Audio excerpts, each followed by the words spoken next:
Have you got a sense that God might be calling you to a new direction in your life? Maybe a fresh start with him, or maybe to take on some new ministry in the church or some new aspect of your life. It's always good for us to be thinking about these things, isn't it, at any time, but especially at this time of year. As I film this, we're just a couple of days away from New Year, and it's a great time for us to think about the future and where God might want us to go. Excuse me if I'm a little bit out of breath. I'm walking up through the hills on Exmoor at the moment, which is in southwest England, and I'm not as young as I used to be. Anyway, I've been thinking a bit lately about the call of Abram, God's call on Abram's life from Genesis chapter 12, verses 1 to 9. I think there's three really good principles that we can learn from that story as we think about maybe responding to God's call in our life. And the first is this: if you get a sense that God is calling you and calling you to something new, a new direction, then just obey him. That's the first thing.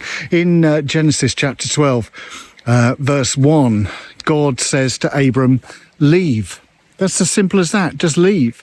And Abram then had a choice, didn't he? He could either obey God's call to leave, or he could stay where he was. And he chose instead to obey. And that's the first thing I would say. If you just get a hint that God is taking you in a new direction in life, then be prepared to leave. Be prepared to listen to that call and obey it. But the second thing I think to notice really is that when Abram decided to follow God's call on his life, to go in this new direction, it left him feeling pretty vulnerable. I mean, he was quite an old man by this age, by this time, wasn't he? I mean, I think he was in his 80s or 90s, wasn't he? And God's words to him in Genesis 12, verse 1 are, leave and go to the land that I will show you. Now, God didn't tell him where he was going. He didn't even give him a clue. He didn't tell him how long the journey was going to be, where he was going to go to, or any details whatsoever. And Abram must have felt pretty vulnerable at his age in life, being asked to undertake something that he had no clue where God was taking him. And sometimes, you know, when God calls us in a new direction in life, it can make us feel pretty vulnerable as well. And we might be a bit frightened, we might be a bit scared as we step out into the unknown. I feel a bit like that at the moment. This is day 2 of a sabbatical that I'm taking at the moment, and it's 110 days long, and I genuinely believe that God is going to speak quite powerfully to me during this time and give me a fresh sense of direction in my life. And I just don't know what God's going to say to me. I'm just here being really open to him and just saying, okay, Lord, if you want to speak to me, then speak to me and tell me what you want me to do, how you want me to be. So I feel that sense of vulnerability as well at the moment, and maybe you do as well. I'm just going to switch hands because my arm is aching. How about that? That's a bit better. So yeah, be prepared to follow God's call, no matter how vulnerable that might make you feel.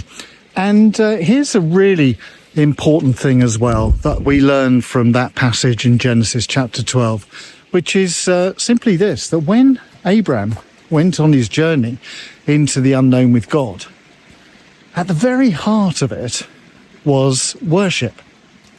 In Genesis chapter 12, verse 7, Abram stops on the journey at Shechem and he builds an altar and he worships God there. And then I think it's verse 8, the next verse, where he moves along on the journey a bit, and then he stops again and he builds an altar and he worships God. And I think the really important thing here is that as he journeyed into the unknown, as he stepped out in obedience to God, he kept stopping to worship.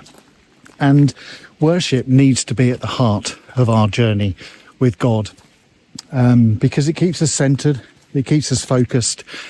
We don't lose a sense of perspective as we're journeying out into the unknown.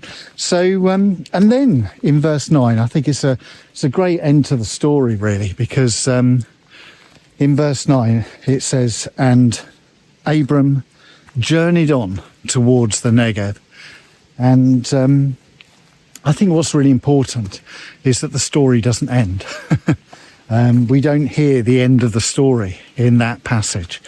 And it's good for us to remember that we are on a journey and we don't know where we're going.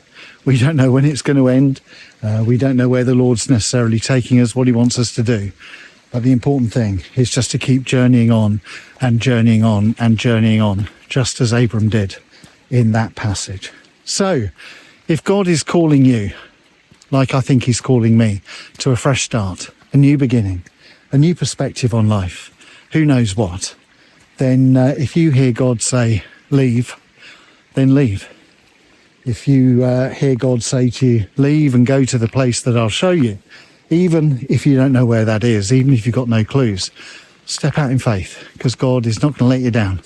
He will journey with you, and make sure that you keep worship at the very, very heart of your journey, because that will help you to stay focused on God, stay focused on why you're on the move.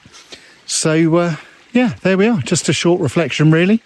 And I think it's probably time for me to turn around and go back, because, man, this path, who knows where it's leading? Maybe I should just carry on going then, in the spirit of this story. Maybe I should just keep walking up this path to wherever God wants to take me. But my sense is he wants me to go home right now. So thanks for being with me, and I shall be back again very soon in the next video. Take care. Bye.